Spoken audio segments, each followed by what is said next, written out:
Okay, hello everyone. Let us continue on with our review session for employee benefits. So let me just share my screen. This time we will talk about problem solving. Okay, so I have prepared here 15 items, representative questions for all four types of employee benefits. Okay, number one, short-term employee benefits po tayo dito. So we have Alex Ayala Company reported that the employees are each entitled to 2 weeks of paid vacation leave.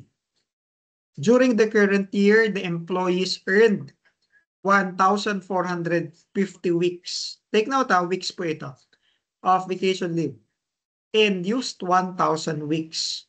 The current salary of the employees is an average of 3,000 per week. So wala namang kaso dito dahil naka per week naman yung salary, hindi po yan daily salary.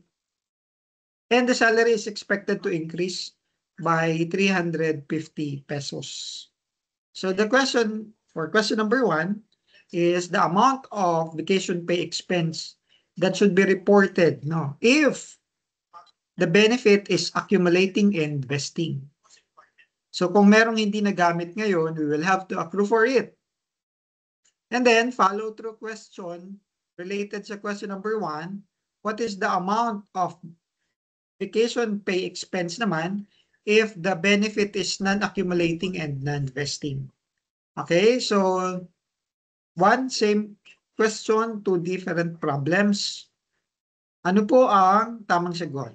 Okay, the correct answer for question number one is, dahil ito po ay accumulating and vesting, yung 1,000 na nagamit for the current year, this one, is based on the current rate of 3,000 per week.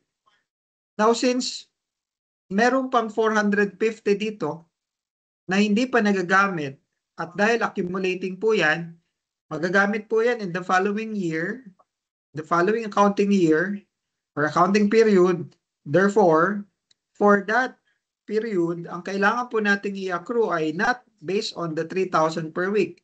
Kung hindi, based on the salary increase.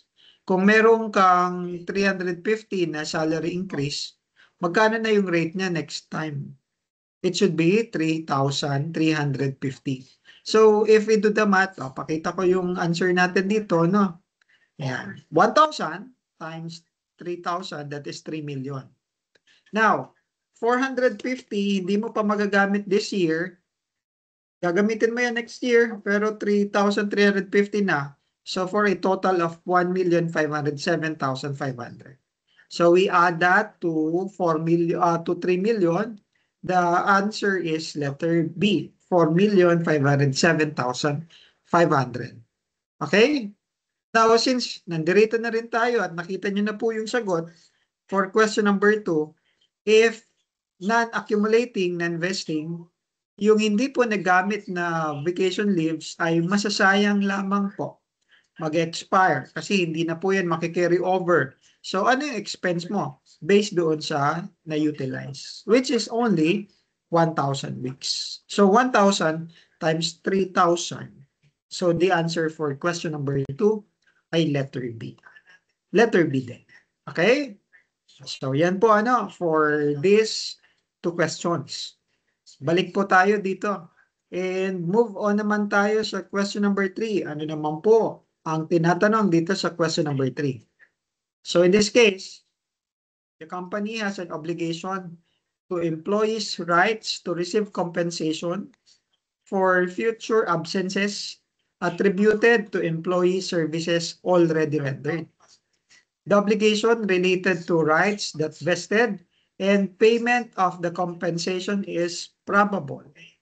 The obligation at year end are reasonably estimated. The vacation pay is 1.1 and the sick pay is 900. Ang tanong, at year end daw, magkano yung compensation or liability for compensated absences na kailangan po nating i-recognize? Ito basic. We should add the two. VLSL. Vacation pay mo, 1.1. Ito yung estimated. No? Samantalang for sick pay, 900,000. The answer for number 3 is letter D, 2 million. Okay? So, pakita ko lamang po sa inyo that indeed the answer is 2 million. Ayan. Okay? Ganun lang, no? Easy lamang po yung ating question number 3. Hindi na masyado kailangan pag-isipan. Moving on. Dito tayo sa question number 4. Okay. Ayan. Ang tanong po dito is the amount, no, that should be reported again as vacation pay expense for 2023. Basahin po natin ito. On January 1, 2023, the company began a program of granting its 35 employees, kada isang empleyado, 10 days of paid vacation each year. Vacation days earned in 2023 may first be taken on January 1, 2024. Kaya po dito, mapapansin ninyo, in 2023, wala pang nagamit. Kasi magagamit pa lang siya in 2024. Okay? The following information were provided, no? Ang hourly wage for 2023, 2024, and 2025. Okay? Ito yung 10. Wait, per employee ha. Take note, careful po kayo dito. Kasi 35 employees yan, pero ito, by each employee. Ang nagamit by each employee, let's say, on average is 0, 8, and 10. The entity had chosen to accrue the liability for compensated absences at the current rate. Okay? Kung ano yung current rate niya. What amount should be reported as vacation pay expense for 2023? So, yan po yung tinatanong natin for 2023. Magkano? Papakita natin yung solution. Okay? The correct answer is, ayan, pakita ko po sa inyo na. Ayan. Letter C, 361,200. Bakit? Expense ang tinatanong, no? I-accrue natin yan, di ba? So, 129, ito yung current rate, di ba? Multiply mo siya, although dito, sa makikita po ninyo sa solution, nag-umpisa tayo sa 35 employees. At kada isang empleyado, 129 ang kanilang rate per hour. Sa isang araw, 8 hours. Sir, saan? Assumption na po natin na yung work sa isang araw ay 8 oras. Kasi in excess of 8 hours overtime tayo. So 129 times 8 hours times 10. Okay, 35 employees sila. So if you do the math, double check lang din natin. May calculator naman ako dito. Double check lang natin kung tama. Yes, indeed. That is 361,200 for question number 4. Expense mo for 2023. Be careful with the dates ha. 2023 po ang tinatanong sa question na ito. Okay? Balik po tayo doon para hindi nyo muna agad makita yung sagot. Ito naman, for question number 5, similar sa question number 4. What amount should be reported naman as accrued liability in 2025? Okay, without looking yet doon sa ating solution. Ano ang accrued liability mo? Ang accrued liability ay yung vacations na hindi pa nagagamit. Okay? Wala namang sinabi dito na non-accumulating, non-vesting. So, pwede pa natin ito magamit in future years. So, kung 30 yung total na na-accumulate na, naipon na natin per employee, no? Tapos, 18 yung nagamit. So, for each employee, 30 minus 18, meron tayong 12 employees na hindi pa nagagamit na pwedeng magamit in future period. Kaya dito, dahil nagtatanong accrued liability, that is our assumption. No? So, saan ko hugutin? Siyempre, hugutin ko yan sa mga rates na ito. Okay? Assume, isipin na lang natin yung FIFO natin, first in, first out. Okay, but the question is, yung first ba na 10 ay dito sa 135 or ito? Okay? So, syempre, paano yon? Eh di, dito, di ba? Ang ating assumption is, ito po ay nanggaling dito sa 2023. No, for 2024, may dalawa na na-approve. And then for 2025, may 10. Yung dalawa nun, gamit natin itong rate nito. Sorry, yung natitira pa dito. And then yung 8, gamit itong 135. So, ibig sabihin, may dalawa pa na hindi nagagamit for 2024 using this rate. And then, itong 10 na ito will be utilized the following. So, applying this rate. Okay? So, kaya nga sinabi ko 5-4. Okay, so let me show you the solution. That's the way forward. No? Try to compute for it. You should be able to get the letter, okay, letter C. Yan. Pakita ko po yung solution natin. Okay, so if you can see here, pinugot lang natin itong rates na ito, 135 at saka 142.50. Kalimutan mo na yung 2023 kasi dito pa lang, no, 8 at 2 dito. Okay, at saka, ayun. So, spent na natin, or expended na natin itong 129. So, dito, for 2024, look at the solution, 135 times 2 days, times 8 hours, times number of employees. So, ang total natin dyan ay 75,600. No? For 2025, 142.50 times 10 days, times 8 hours, times 35 employees. Ito naman sila. Pagsamahin natin yun, the correct answer is letter C, 474,600. Okay? So, that's how we solve for question number 5. Okay na?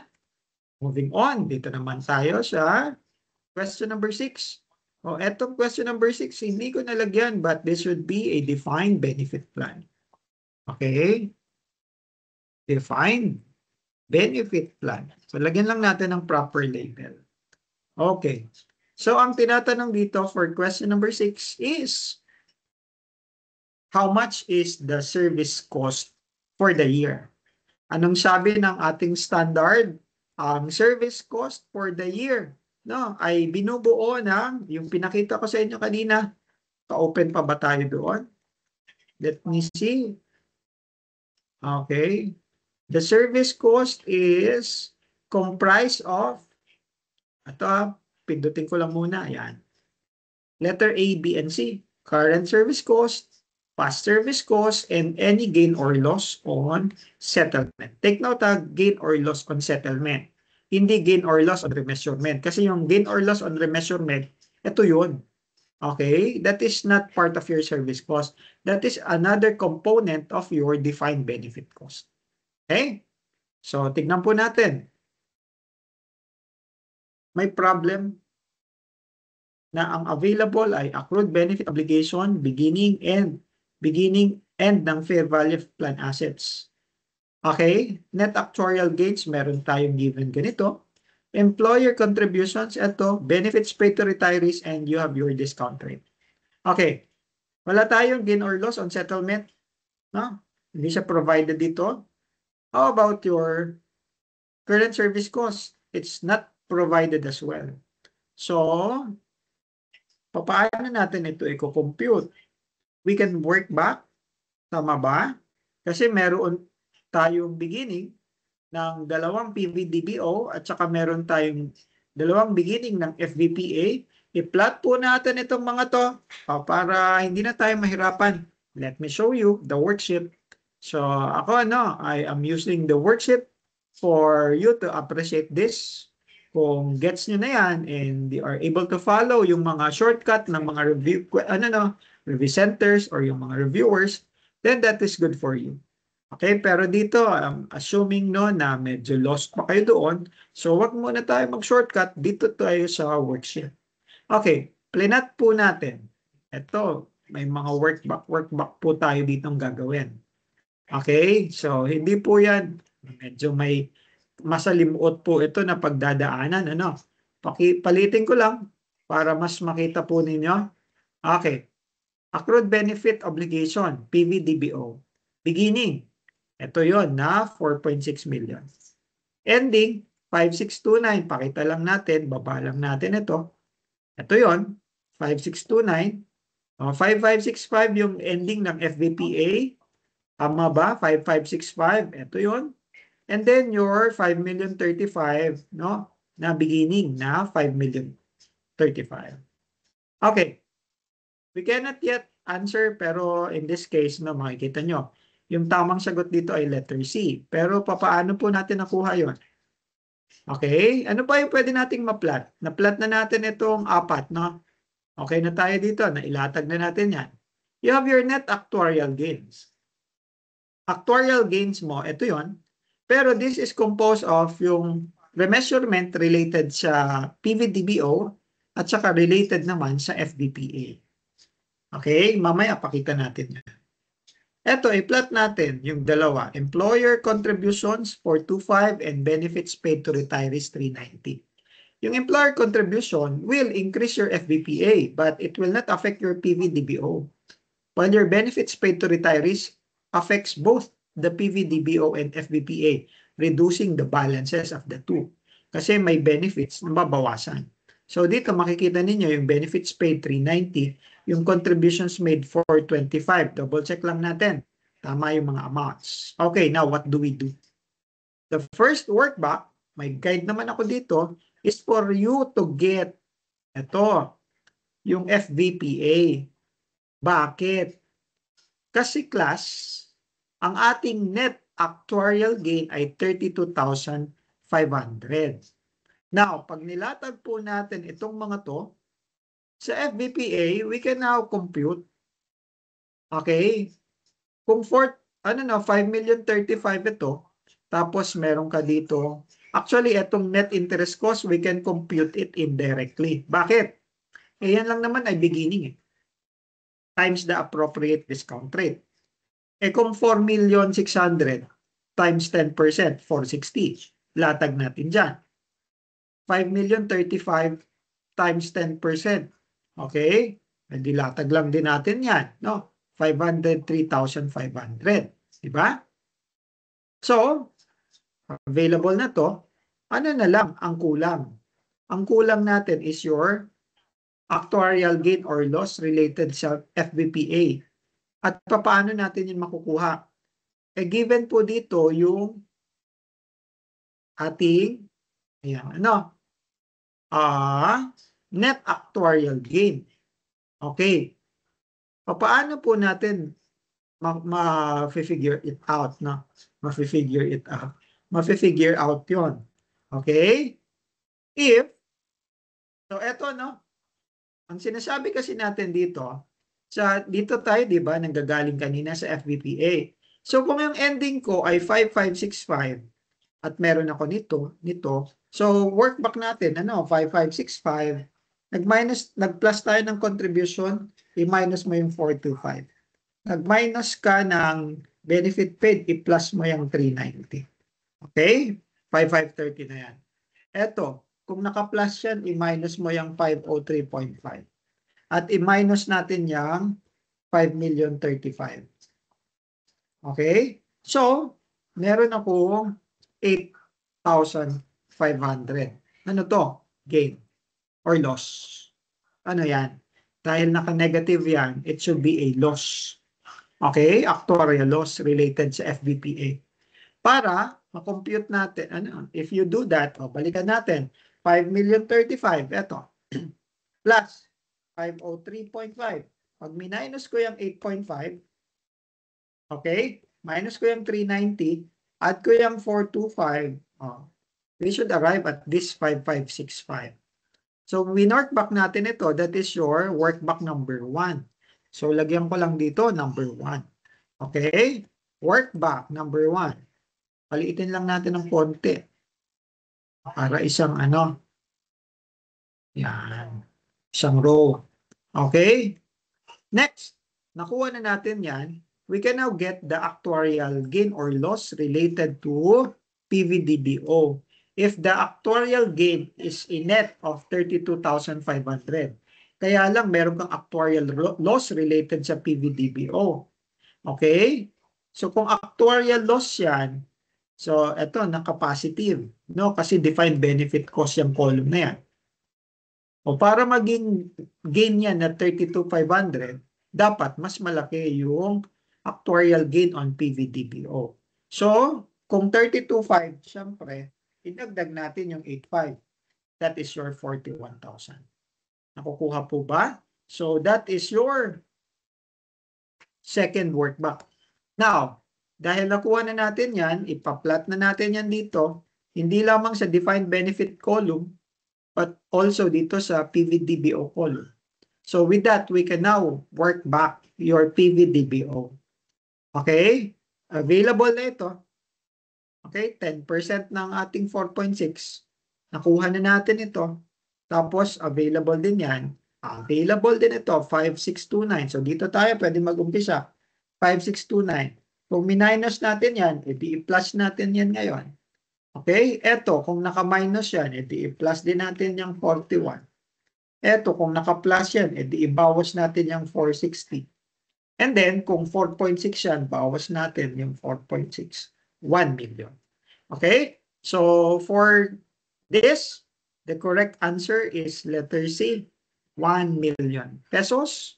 Okay? Tignan natin. Yes, letter C, 1 million pesos. Okay, nakuha po ba? Let me know kung sakaling mayroong question or clarification.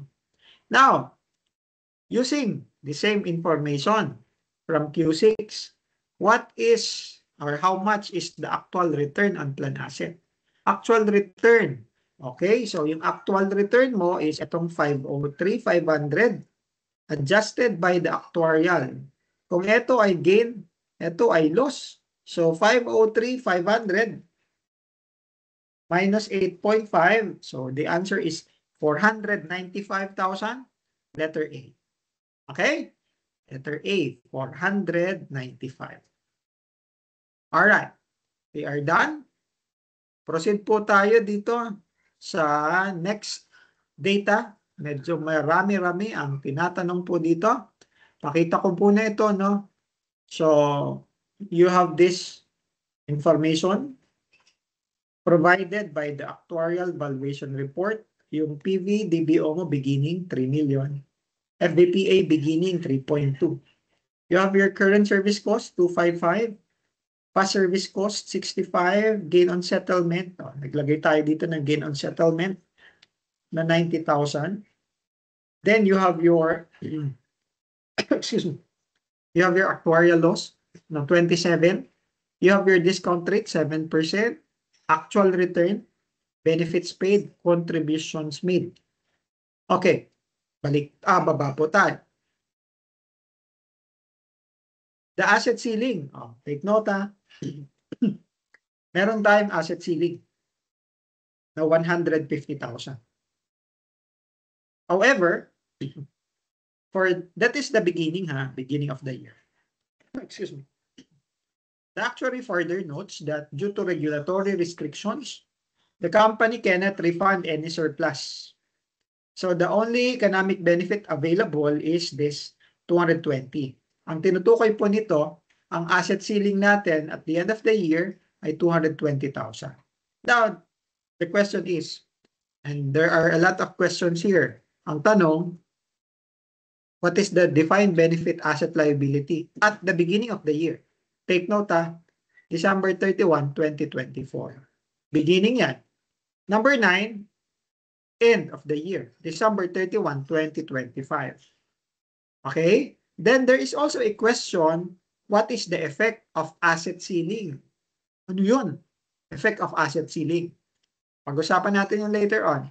And the question number 11 is total retirement expense, pero taken to profit or loss.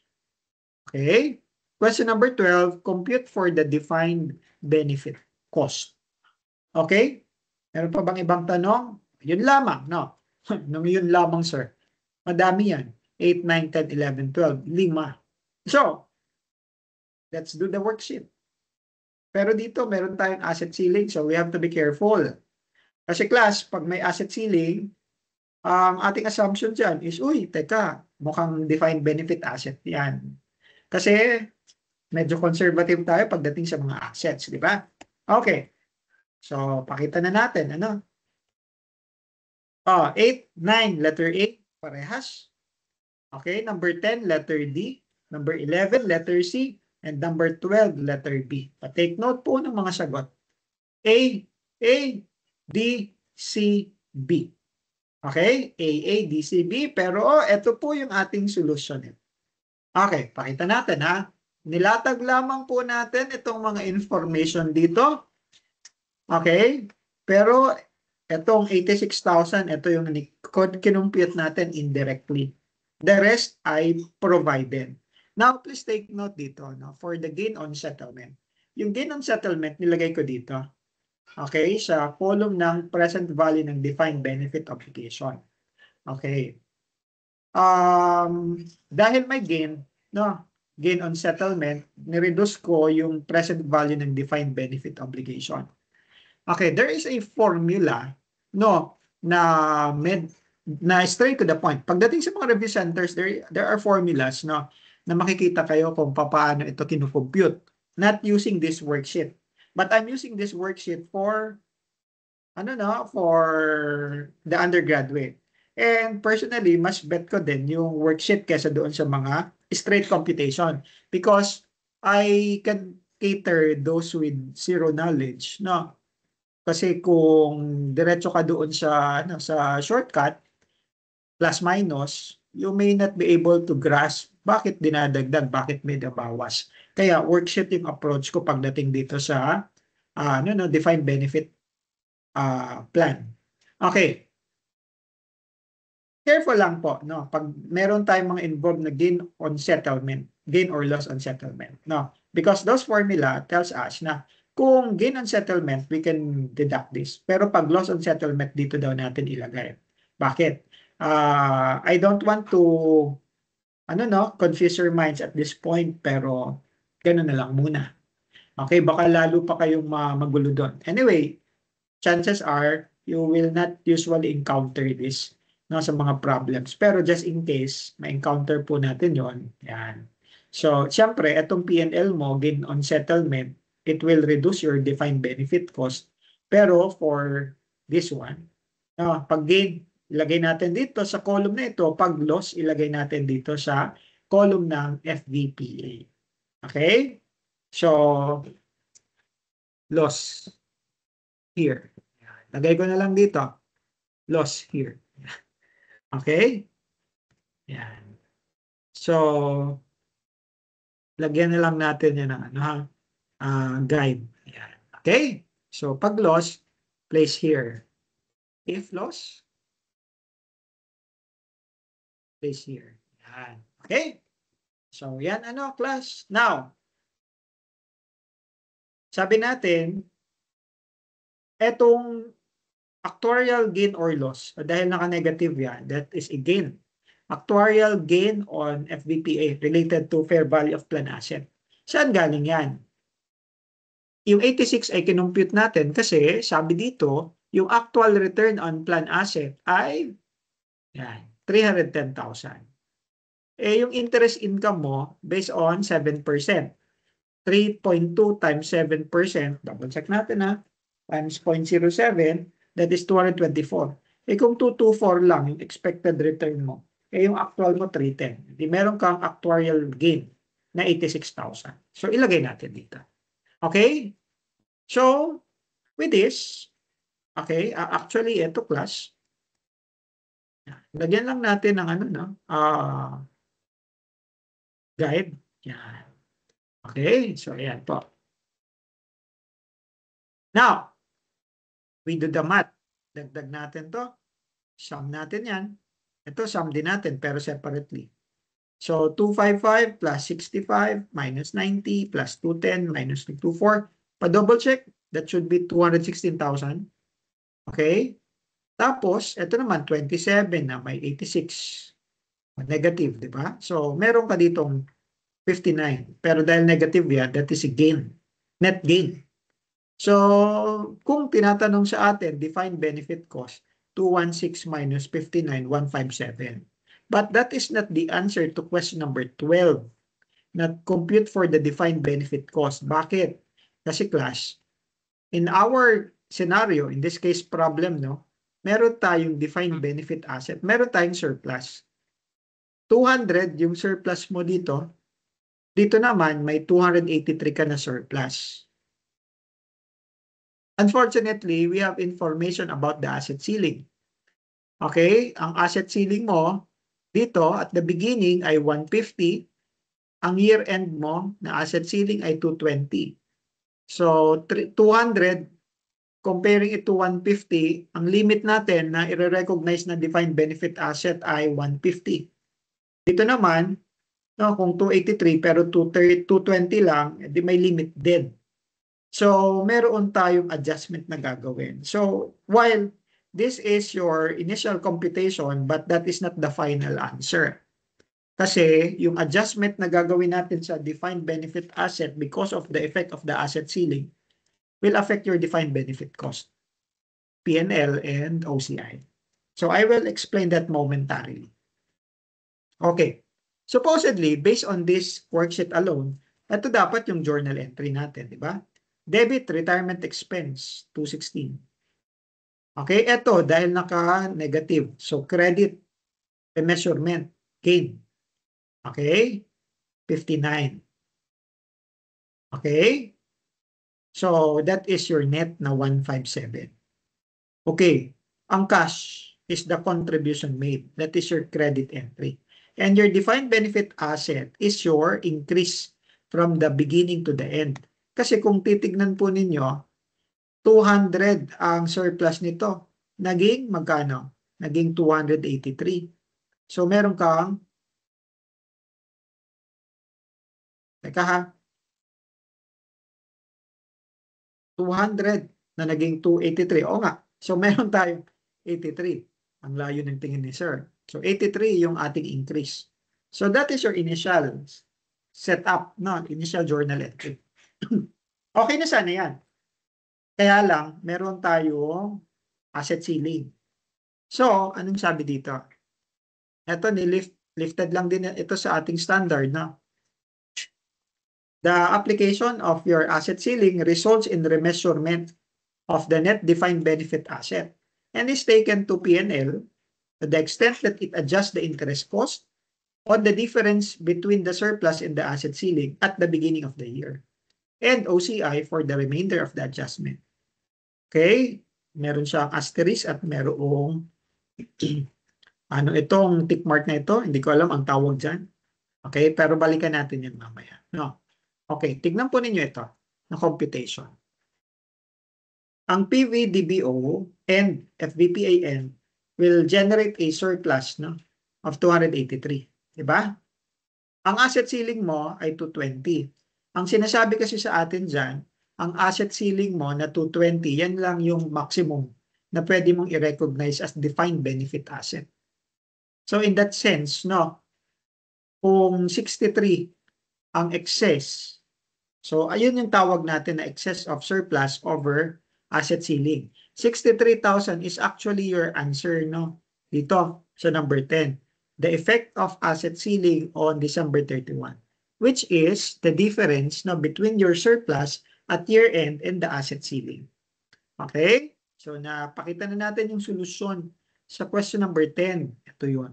Now we compare it to the excess of surplus over asset ceiling beginning. 3.2 versus 3 million. So, ang surplus mo, 200. Pero yung beginning mo, ang asset ceiling mo lang dapat ay 150. So, meron ka ditong excess surplus at the beginning, no, na 50. So, yung adjustment to defined benefit asset mo ay 13. Talaga, sir? 13,000 lang ba?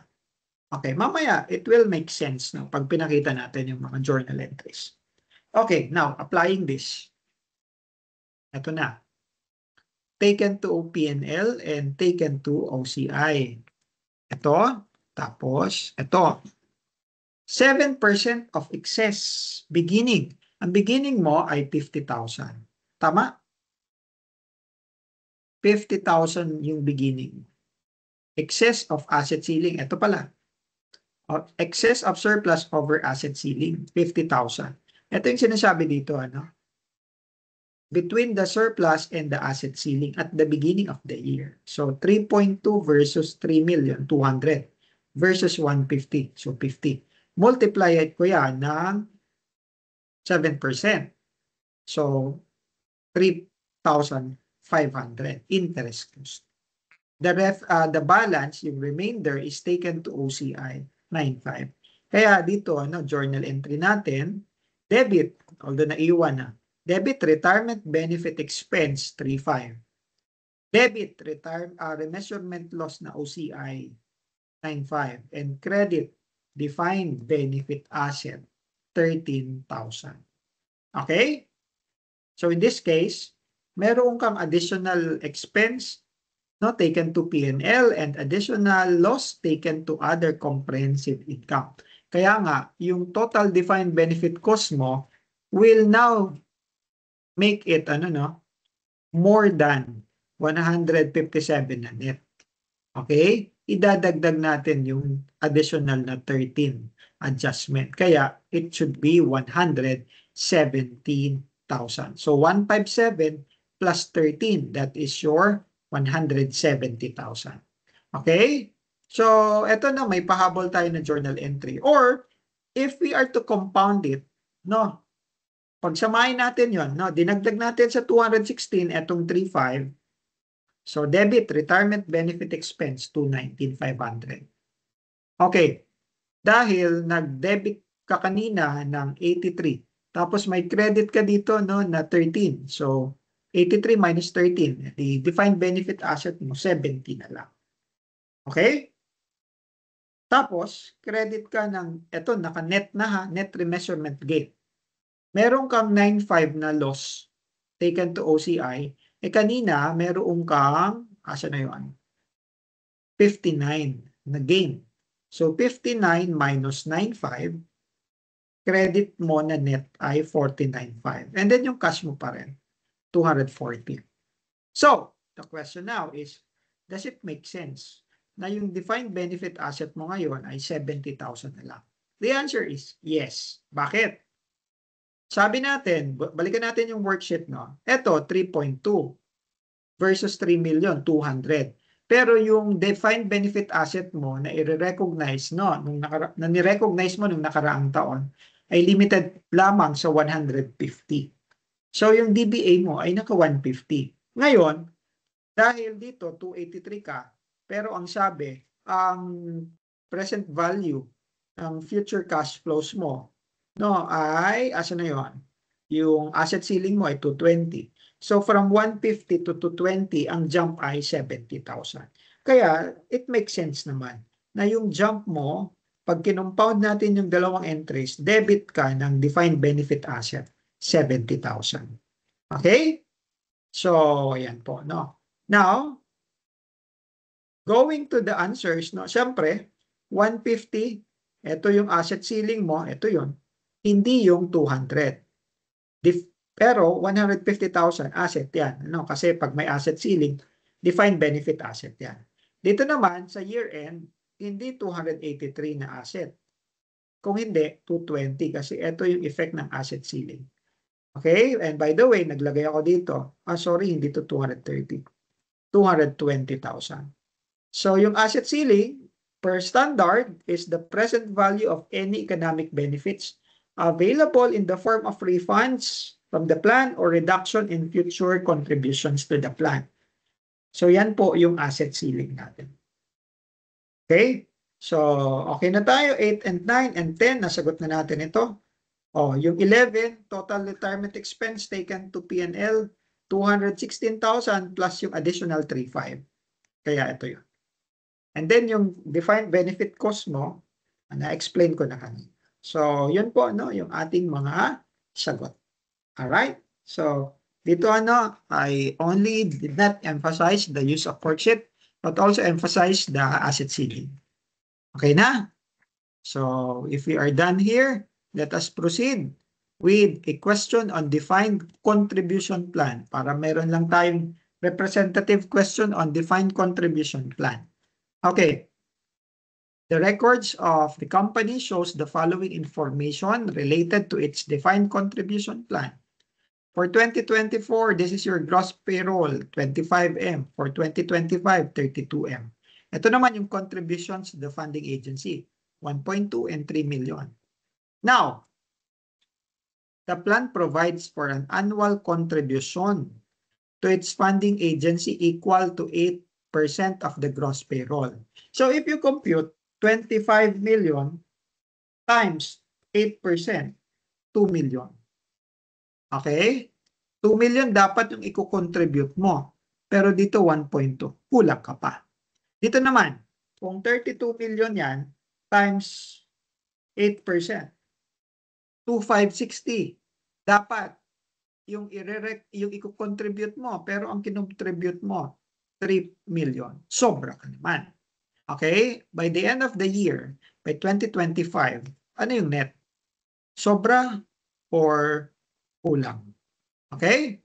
So, pakita natin yung solution. Ano ba to? Prepaid ba or accrued? So, let me show you the solution for question number 13. Okay? Ayan. Debit. Ito ha. Gumawa ako ng T-account for a defined contribution plan.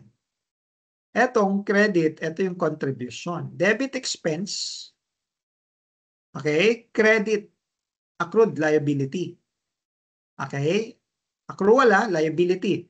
Under a defined, may note ako dito, under a defined contribution plan, pinick up ko lamang ito sa standard, the employer records an expense and related liability for the agreed upon contribution. Agreed upon agreed upon.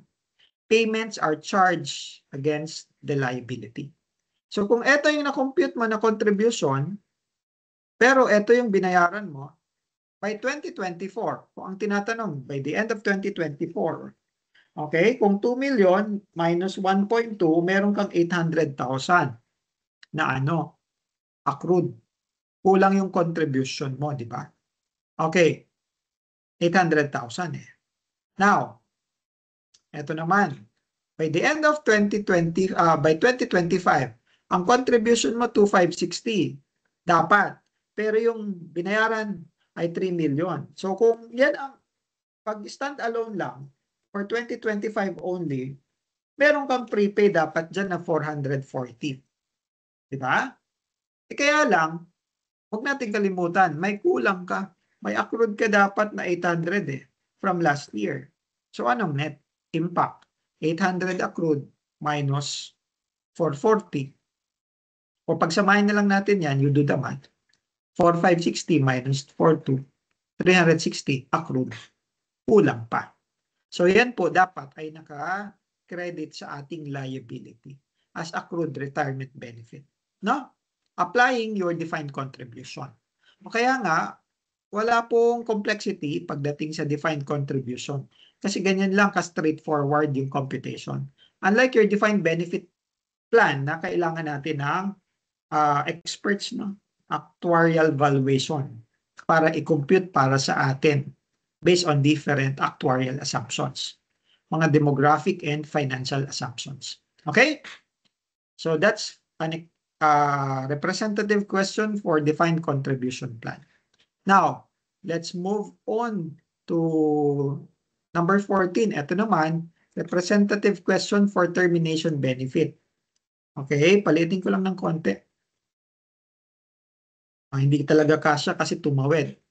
At the beginning of, tignan muna natin, anong tinatanong? Ang tinatanong dito, amount of termination benefit and then short-term employee benefit.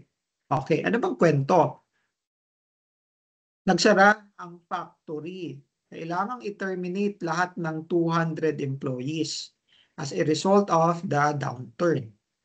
Now, each employee shall be paid 20,000 upon termination. Yun nga lang, dahil the company still need to wind up the affairs of the business, kailangan pang may matira na ilang empleyado para i-process yung mga remaining orders, okay, at iba pang mga documentary requirements. So, the entity needs to retain at least 20%. So at least 20%. Kung 20,000 yan, times 20%. Huh? Until, at least, no? So, for, ilan to? 20% ng, ano, no? Times 0.2. 4,000. Okay? Pero, tignan po ninyo dito sa baba. While at least 20% yan, pero tignan ninyo dito. As a result, the employees who agree to stay until the closing shall receive 60,000 payment in addition to receiving their current wage. So magko-continue, syempre, sasahod pa rin sila ng monthly, pero ang matatanggap nila ay 60,000 instead na 20,000. Okay? Based on this offer, the entity expected to retain 50 employees until the factory closes. Sorry, 20,000 yung minumultiply ko, nagtataka tuloy ako. Ang empleyado natin ay 200 lang. No? So 200 times 0.2, at least 40. Pero dito sa info, 50 yung niretain nila or expected na i-retain. At least pa rin naman siya na 20%. Now, what amount should be reported as termination benefit and short-term employee benefit? So the correct answer here is letter B. 4 million and 2 million. Makita ko yung solution. Okay? Ito, no? Although na tumawid. Itong column na ito ay termination. Ito naman, sa kanan ay short term. Ang number of employees, no? Sa lahat na po ito ay 200. Yung termination benefit nila ay 20,000. So, ang total po niyan ay 4 million. So, kasama na po dito yung 50 na natira. Okay? So, ibig sabihin, dito sa solution, ang kinoconsider natin na short-term employee benefit ay yung excess lang ng 20,000. Yung 50 na maiiwan, ang matatanggap nila sa kabuuhan ay 60,000. Pero, yung 20,000 doon ay considered as termination benefit. Yung excess ay considered as short-term employee benefit. Actually, sa standard, there is a corresponding representative case. Puntahan po natin yung standard, no? For defined, ano nga ito? A termination benefit. So, pakita ko lang sa inyo, no? Na merong example po dito.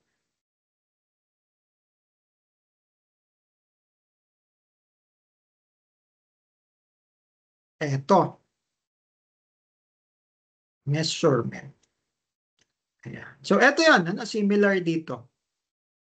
Ito naman, the company, the employees will be receiving 30,000. Okay? If until the closure. Yung mga before closure, makakatanggap ng 10,000. There are 120 employees naman dito. So, mapapansin po ninyo dito, yung termination benefit ay 1.2 million. 120 employees times 10. Tapos, yung natira na, ilan yun? 20 employees ba to? Okay. 20 employees or 10. Double check lang natin ha. Dito sa illustration nila, merong, okay, kung may 20 times 10, 10 employees yata, no? So, yung mga employees na nag-continue, okay?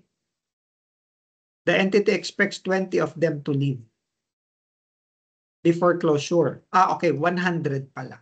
So, kung 100 employees yung matitira at ang matatanggap nila ay, 30,000. So, times 20,000. So, ito yung 20 million dito. Okay? 20 million, 2 million, I mean. So, ito, 2 million. Alright? So, ayan, class, may equivalent na question tayo dyan. Coming from the standard itself. So, yan ha. Yung excess lang, hindi mo pwedeng i-treat as termination or employee benefit, short-term employee benefit yung buo.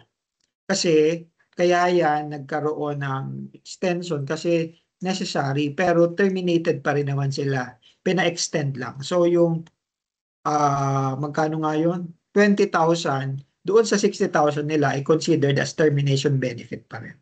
Okay? So that's for question number 14. Moving on tayo sa last item, number 15. Ang tinatanong dito ay total liability for termination benefits. Okay? So meron kang lump sum na babayaran, 475. At meron kang present value ng mga periodic payments, 155. And then meron ka ditong reduction ng accrued pension for terminating employees, 45,000. Ang tanong, total liabilities. So it's a matter of dagdag, dagdag, bawas, or dagdag, dagdag, dagdag, or dagdag, bawas, bawas. Ang tamang sagot po dito ay pagsamahin natin itong dalawa. Yung 475 plus yung 155. 475 plus 155, that is 630. The answer is letter C. So dito, hindi po natin ibabawas yung reduction of accrued pension. Ang sinasabi po kasi ng standard ay kinukonsider po natin siya as an amendment, no, or curtailment of other employee benefits. So yung reduction na yon of accrued pension for terminating employees ay accounted for separately. So hindi po reduction doon sa amount of liability na i-recognize. Okay? So yan po for number 15, the answer is letter C. And that ends the 15 MCQ problems for past 19 on employee benefits. So, kung merong question or clarification, let me know. Pwede naman kayong mag-comment dito. Okay? So, hanggang dito lamang po muna. Mag-iisang oras din halos itong MCQ problems natin. Hopefully, nakatulong. Bye-bye.